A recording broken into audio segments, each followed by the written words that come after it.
Hey guys, just want to do a quick video on the CCV valve box. Mine is 2020 Super Duty. This is the box I had, the number on it, and it had these removable screws. My truck being a 2020, I didn't believe I had the filter that was in the earlier models. I was curious what was in here, why they had the removable screws.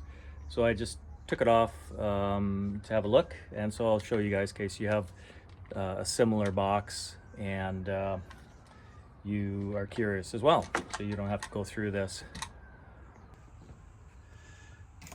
Okay, this tool here was handy to get most of the screws off, not all of them, but here it is. I had to remove the fuel line to get at one of the bolts, but there's really not much, there's nothing in there. You can see, looks coated with oil, obviously, but it is empty.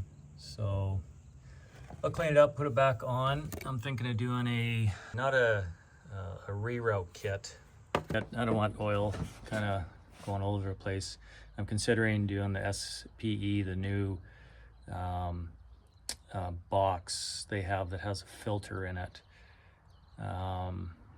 So anyway, might do that, we'll see. But anyway, this just a quick video to show you if you have this part number or 2020, this removal box, there's nothing there. So you don't have to do anything. Anyway, hope you find it helpful if you're curious as well. And we'll catch you on the next one.